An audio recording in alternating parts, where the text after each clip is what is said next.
Hey everyone, in today's video, I want to talk about ITSM platform called InvGate. That's how it's been pronounced, though it's spelled InvGate. But the V followed by the G is a little bit hard to pronounce. So everybody I've heard pronounce it says InvGate, as if there's another vowel in there. But this is actually a platform, hard as it is to pronounce, a platform that I'm really excited to dive into, really excited to show you around. It's one of the ones that when I went to Service Management World, I went straight to their booth because I'd heard about it, and I heard lots of good things from the people who had worked with it before, but I had no experience with it. And I was immediately struck by its visual appeal. So we'll get into that in just a minute, but before we do, I want to remind you all that this is actually part of a series. I think this is the third video in this series so far, where I'm going through all 13 ITSM platforms that were exhibiting at Service Management World 2024 in Orlando a couple weeks ago, and kind of comparing them to Cherwell. Um, Not necessarily from a which one is better perspective, but from the perspective of if you're coming from Cherwell, what things are going to be familiar to you, what things are going to be maybe a little bit more of a learning curve, and there'll be this series of videos. So this the third out of 13 or 14 videos. Um, and there will actually be a companion report, with full analysis along several different dimensions. And you can get links to both the playlist of all the videos and access to the report through the links in the description below. Uh, Now, the reason that I'm doing this is because Synapse Software builds a tool called CORTEX, which is designed to help people moving from Cherwell in their journey to move to whatever platform it is, whether it be InvGate or something else, that specifically gives you access to all of the data that you had in Cherwell in a way that looks very familiar to you. It looks exactly like the BizHub form. And you can see more documentation on that in some of the other links down in the description below. But with that, let's dive right into InvGate. And I actually want to start off with the experience that I got when I initially signed up for a trial. I think this is something that they did really, really well. So far, it's the only company, organization, platform I've seen that has this process dialed in really, really well. So I'm going to switch over to demo mode, and I'm actually going to show my email, uh, and I'm going to show this email. So I went to their website, which I think was it this page?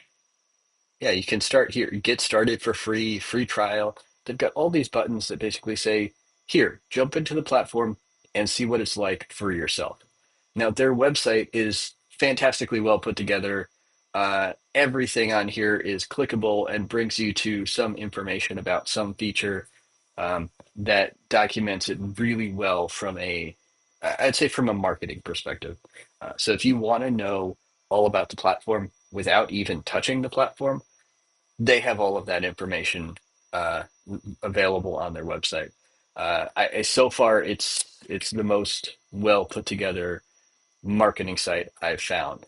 Um, but I will say they actually do back it up with a solid product. It's not all marketing and then the product is so-so. No, InvGate's product is fantastic. And again, that starts with the onboarding process. So I signed up for a trial and immediately got an email basically welcoming me to my trial system. Um, and Matt Barron's face is front and center. All of the videos that I've come across as I've been learning the platform are hosted by him. He has a podcast that's all about ITSM as well. So they are definitely in the content marketing game, on top of their content marketing game, have a bunch of information. And I'll actually show something a little bit later that they seem to really be interested in, like the general approach to education in ITSM, not just specific to their product. So uh, InvGate specifically is both asset management and service management. And I said, you know what? Why not sign up for both? So my demo environment has both the service management and the asset management sides. Though in this video, we're only really going to be talking about the service management side. But in this email, there are links to four different videos all about the service management platform. One talks about the customer view, the portal, and the experience there. One talks about the agent view, so the people who are actually working the tickets and resolving them. A video for managers. I didn't actually watch this one because I wanted to jump into some other things, but that talks about the manager side. And then the administrative side. So configuring the platform to do something different, which is actually stuff that I'm looking at as part of this report because that's one of the real powers behind Cherwell is you can customize and configure literally everything in Cherwell. InvGate, there's a little bit more that's we'll say hard coded, but at the same time, lots of things are customizable. Um, and so it was really cool to be able to see that in a top level video.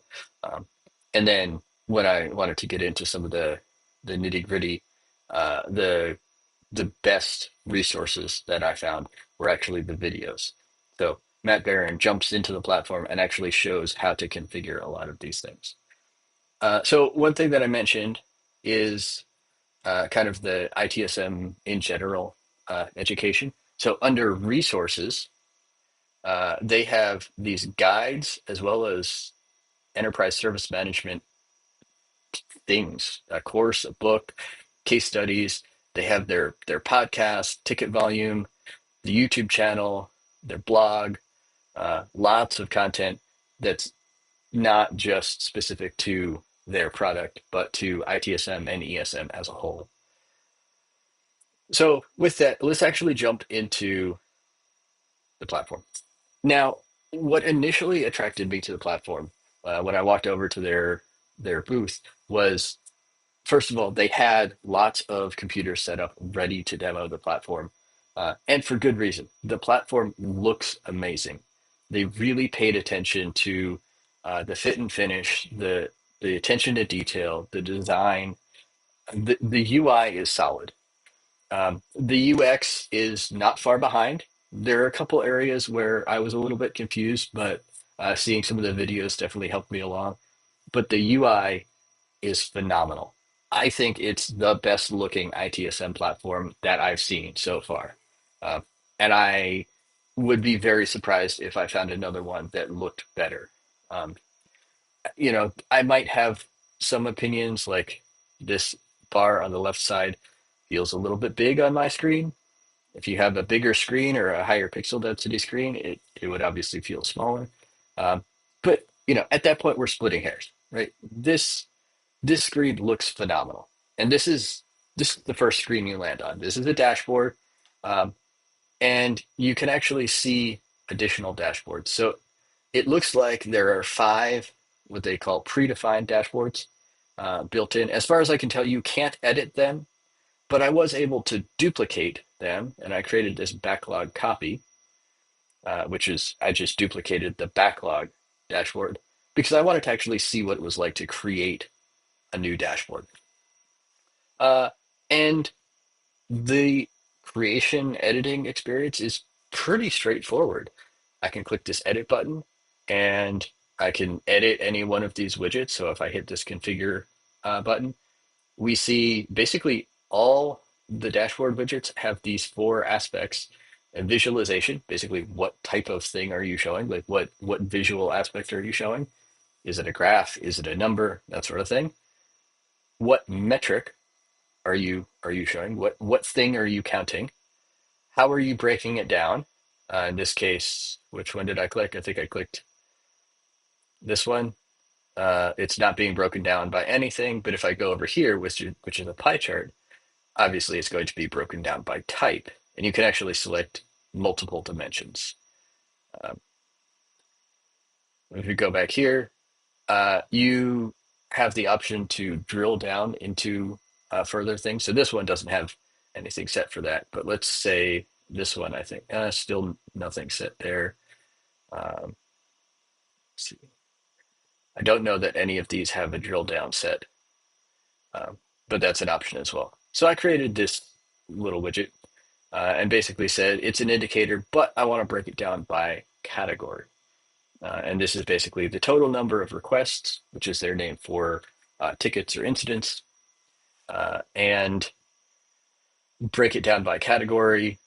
And I started playing around with conditions, but I didn't end up using them because I'm still using all the demo data, um, and it's not really representative of a true environment. I think there's basically like one ticket per category. Uh, you can see this one has two, but that's because I created a couple while I was testing. Everything else pretty much there's one ticket per category. Um, yeah, so that's dashboards. One thing that also I got a demo while I was at Service Management World, and one of the things they showed me was their automation capabilities. Uh, and I'm going to show two facets of this. So yeah, we'll leave that. I didn't actually make any changes there. Um, so let's look at requests and look at automations first. So this is kind of the settings area, the administrative side of things, and it's actually pretty well organized. There's a kind of this top level navigation, and then within each of these sections, there's this secondary navigation. Um, Within automations, it's basically it's all requests. When a request meets a specific condition, um, what what actions uh, will happen, and we can create those sorts of things. Um, yeah, so we have conditions, we can name them.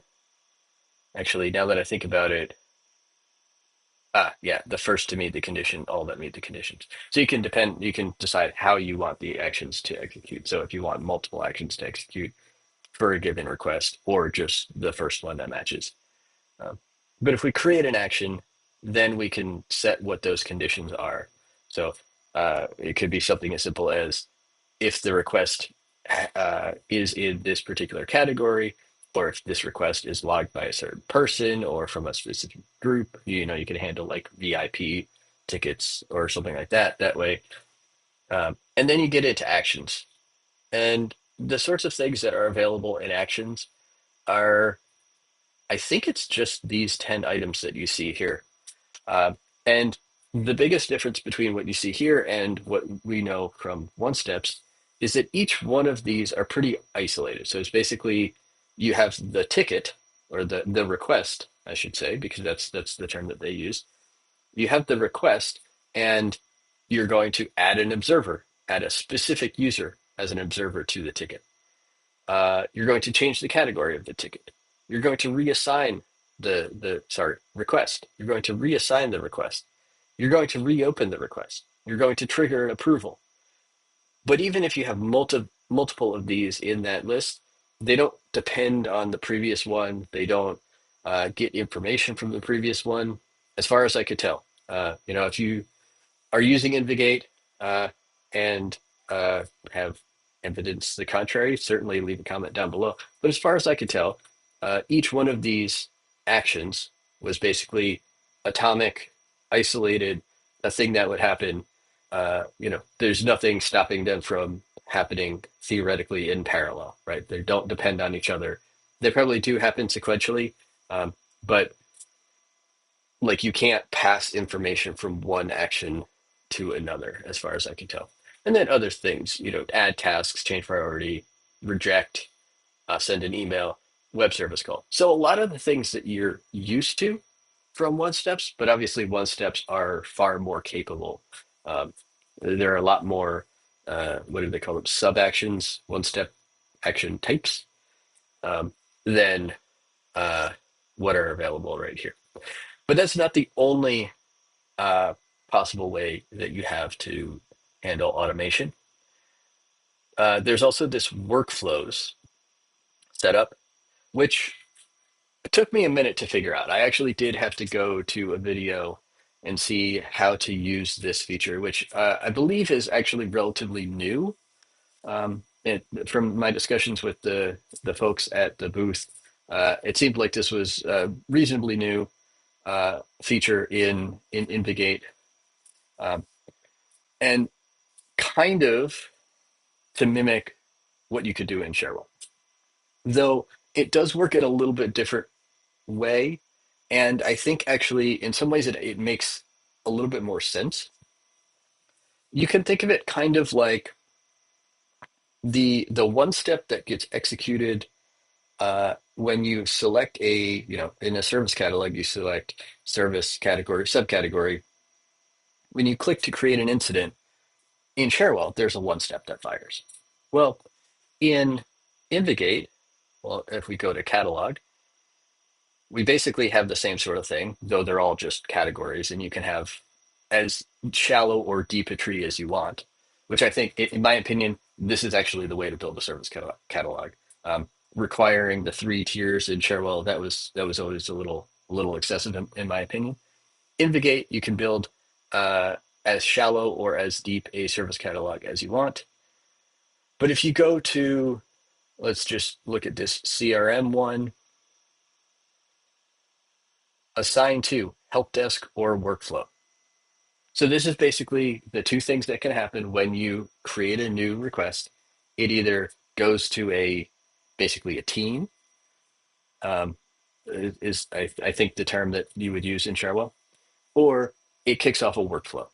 And the workflow doesn't necessarily not have to do with the team, but it's an additional set of steps that kind of happen in an automated fashion that go from ticket was logged to ticket is closed, uh, and performs all of the necessary steps along the way. So you don't actually have to have an agent specifically doing all the things, getting the approvals, logging information, doing a step, that sort of thing. So what does that actually look like? So I clicked away from workflows. Let's go back to requests and workflows, and let's look at this new workflow that I created. There are some kind of out of the box workflows, but they're kind of big. And in the interest of time, I want to show this workflow that I created. Just go into edit mode, and you can see normally I would actually have this over here kind of in the middle, but I actually didn't know what I was doing at first and had an extra step that I didn't need. But basically, it starts with the form, and you can add fields, kind of like a specifics form. There are other ways to add fields to forms, and I'll show that in a second. But you basically have this initial kind of intake form that gets the necessary information for the particular type of or category of request that you're responding to. And then from there, in this case, I'm just doing something totally contrived. What is the answer? You either type yes or you type no. In my conditional, if you type yes, which we can look at the conditions, um, we see different types of variables, which in the case of Cherwell, Cherwell called it variables, um, but it's basically like values created by previous steps or kind of system-wide things. So the request type that you're working with, the customer, the workflow ID, the workflow title, that sort of thing. In this case, I'm using the value that you typed in for that what is the answer field. If it contains yes, which it just went away when I clicked somewhere, uh, if it contains yes, then we match. Otherwise, we go somewhere different. And this is just the steps in the workflow. So web service is this guy, email is this guy.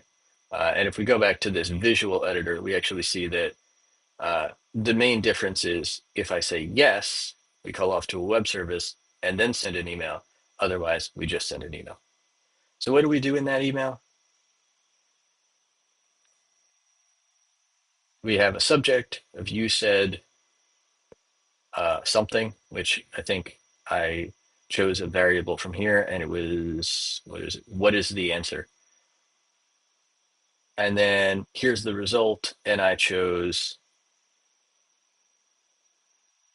a variable that was, I don't remember what I chose. Request type, I guess. Request type. So that is one thing that's a little bit weird. The kind of the tokens that we were used to from Cherwell, they show up in kind of these uh, hash type values as opposed to an actual name. Um, Again, I believe this is a relatively new feature, so it wouldn't surprise me if in upcoming versions of the software these get better. These get kind of more readable, more legible, a little more user friendly. Um, the energy at the booth was fantastic.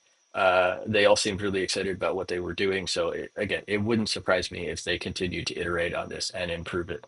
Um, One thing that I did notice was with this web service call, you can see I'm just doing a get to my web page. Um, there was, like, looking at it now, maybe I could have changed something here. It looks like the only way to uh, deal with the response from the web service is to treat it as a JSON object and do something with it. Um, it looks like I could maybe set variables here. I'm not entirely sure, but when I tried to call off to synapsesoftware.com, as far as I could tell, I couldn't get the value back in any way. This could have just been me not looking up the documentation. Um, there is a whole playlist all about workflows and setting these up, and I only watched, I think, the first video of them. So there's probably something that I'm missing. Um, and like I said, I do think that we're going to see significant improvements in this visual workflow editor um, in the coming releases. Um, but even still, like this still looks phenomenal, right? Um, it makes sense. It looks fairly straightforward. I think it looks cleaner than the Cherwell one-step editor, um, and I think it can only get better from here. One last thing I do want to show is we go back to requests. We can go to customizations, and you can see I've added my favorite custom field, African or European, um, to the form. Now, I didn't do anything fancy with this particular field, but you can actually set um, a bunch of different things. So I believe this catalog list here basically indicates what um, request types, right? What request categories it applies to. In this case, I just said all. So it shows up on every single uh, request form. Well, almost. We'll see that in a minute. I created a dropdown, which they call a list, and then I added a few um, different items, which it looks like I could actually change the key here. Otherwise, it's just automatically generated ones. And I can make it required. I can allow multiple selection, all the things that you would expect from a custom field uh, option. Now, what does that actually look like? So let's go to add a request. So this is the kind of the service catalog UI. Uh, on that other screen, you can actually set icons in addition to the hierarchy. So let's look at fault, failure, error, jump into applications, and we can see CRM, which is one of the ones I was playing around with, and test service, which is the one that I wired up my workflow to.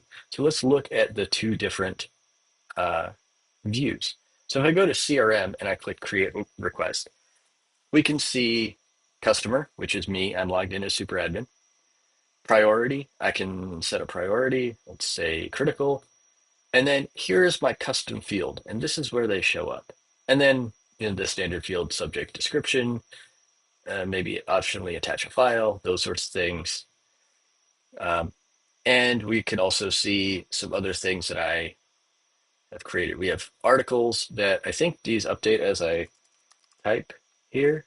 Yeah, so if I talk about printer, you can see there's a knowledge base article that has to do with assets because I don't have much of a knowledge base here. and it also shows up here as well. Um, I could also see my most recent requests, some related requests, that sort of thing. But the key that I wanted to show was here is where that field shows up. Now, if I go back and change category and go to test service and click create request, now it's going to hit my custom workflow. It's not going through the kind of the typical ticket intake flow. It's going through that workflow that I created. And we can see here's the form that I created in the start section of that workflow. So what is the answer, yes or no? I can say yes. And if I hit start request, then it will execute the workflow. It'll go, and since I said yes, it'll go trying to get my homepage and then send me an email. If I just said no, it would just send me an email. Um, I get some other options here, like what type of request is it? And I still get the priority question. So a little bit different customizations depending on whether the request goes straight to a um, team, a service desk, or to a workflow, which again, the workflow is still managed by a team or a service desk, but there's a lot more automation that happens. So all in all, lots of cool stuff here. I think it looks really good. It works really well. There's definitely a learning curve if you're coming from Cherwell, because it's not customizable in the same way. Uh, I wouldn't necessarily say it's not as customizable. I mean, nothing is as customizable as Cherwell was, but it's certainly not customizable in the same way. Once you get a hang of how that all works, I think it's pretty powerful. And I think I think the folks that I've talked to who were looking into it, maybe still are, they're definitely onto something by taking a look at InvGate. I think the company has a lot of things going for it, a lot of interest in uh, being a solid provider for the Cherwell market, or formerly Cherwell market. So definitely worth a look if you're uh, looking for something like this. Um, solid contender for all the folks moving off of Cherwell. If you have questions about InvGate, I will do my best to answer them. And if I can't answer them, I will definitely send them along to the folks at InvGate and connect you with someone who can answer those questions. InvGate has a fantastic intake and onboarding process. So if you want to check out InvGate for yourself, you can go to their website. I think it's invigate.com, and sign up for a trial or schedule a demo, and they'd be more than happy to chat with you about your needs and what you're looking for. If you drop a comment down below, I'll make sure it gets to the right place. Again, if I can answer the question, I'll answer the question. If not, I will make sure that the right people find it. And if you want to see a copy of that report when it comes out, at time of recording, it is not out quite yet. I'm still putting the finishing touches on all the information about all of the different platforms. There's more information in that than just what I showed in this video. I talk about some other aspects that are important to people using Cherwell. There just isn't enough time in this video to go into all of it. So if you want to get that report when it's out, there's a link down below to get on the list. Thanks for watching. Like and subscribe, and I will see you in the next one.